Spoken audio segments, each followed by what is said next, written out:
Hey YouTube, today we're going to go over a little bit of a throwback pistol, the Beretta 9000S. This was the first polymer framed Beretta handgun ever made.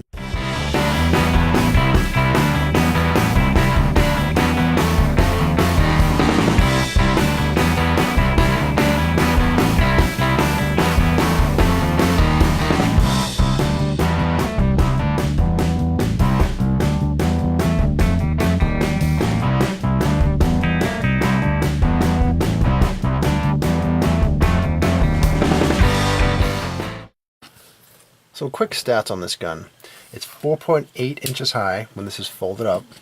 It's 6.6 inches in length. 1.2 inches wide at the frame. It's 1.7 inches wide if you include the ambidextrous safeties. It's got a 3.5 inch barrel. It weighs 26.8 ounces. Not terrible, but not really light. Compared to the shield feels quite a bit lighter. The shield's actually 19 ounces unloaded versus 26 ounces for the 9000S. The shield's also 6.1 inches long, so it's about a half inch shorter. So compared to the shield, at only 0.95 inches, it's pretty thick. But I carried this for years inside the waistband without a problem at all. And for those that are safety conscious, it's got a manual safety again on both sides. This works in a nice way in that it's also a hammer drop. So if you have a round in the chamber, down, you can fire. As you can see, little red dot tells you it's safety's off. Push it back up, safety's on. Push it out one more time, and it'll drop the hammer. So you can have one in the chamber. Another nice thing that this gun has is a loaded chamber indicator. So if you have one in the chamber, it'll actually pop that section out so you can see the little red dot. You can also actually feel it at night. A little sharp edge sticks out so you can feel it. It holds 12 rounds plus 1, a 9mm, versus the shield. Standard magazine holds 7. Now if you put the standard mags in both of them and stand them up, they're virtually the same height. Right? But this is carrying 13 rounds. This is only carrying 8. 9 if you go with the extended. Now if you go with the extended mag on the shield, to get that one extra round, now the shield's actually just a bit taller. Again, you're only going to have 9 rounds in this. The Beretta will have 13 rounds.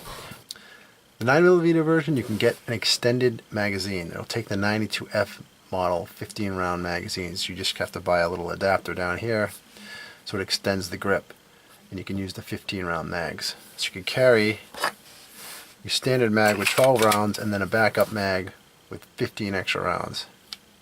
Quite nice. You can't get anything like that, at least right now that I know of, for the shield. The best you can do is the 8 round mag. So you could carry with 8 and then an extra 8 and an extra 8, and you'd have about as much ammo as you have with this. On the extended mags also, I believe Pro Mag makes something like a 30 round mag for the 92F. Since the 92F mags will go into this gun, you could probably buy one of those just for some range fun as well. Now I know I already showed you this and compared to the shield, but that's really not a very fair comparison, I would say. If you take it something more like maybe an M&P 9C, which is what this would really compare to a lot better, you can see this is not an M&P 9C, this is M&P 22, full size, but the width is going to be the same. So if you look at them now, it's a pretty good comparison. The M&P 9C would just be a little bit shorter in barrel length and a little bit shorter in grip. Otherwise, it would probably match up pretty well to this.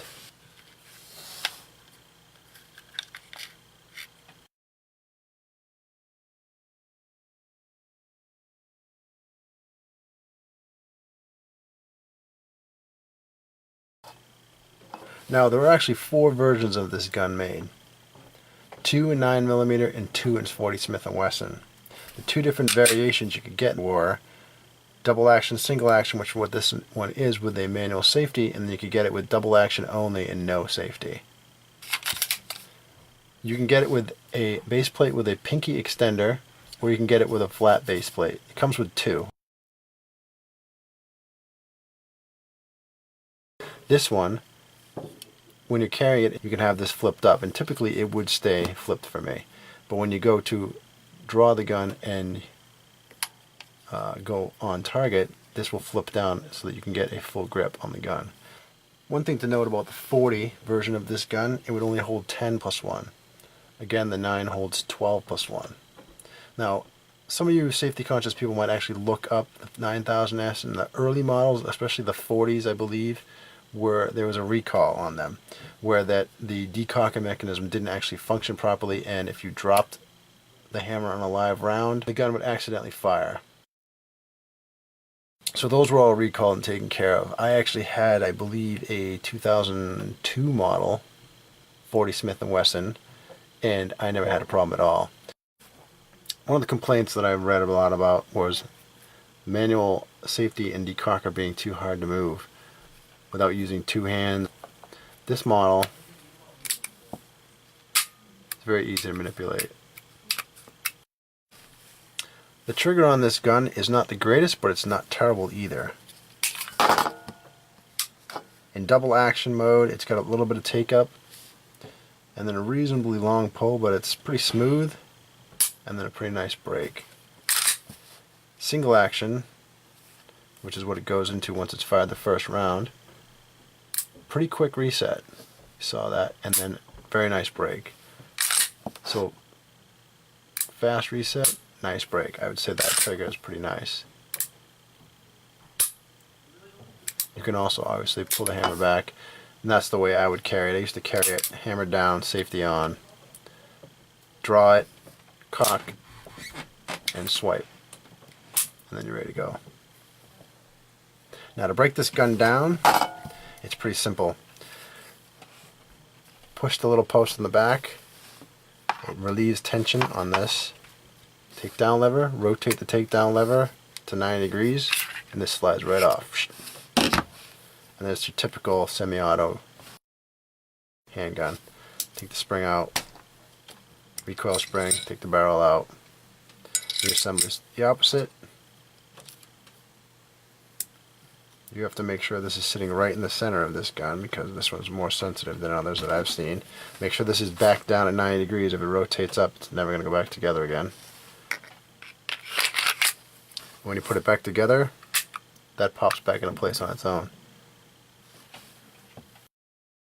This gun will fire if you drop the mag, which many of the new guns, many of the Rugers will have a safety so that if you drop the mag, you cannot fire that last round.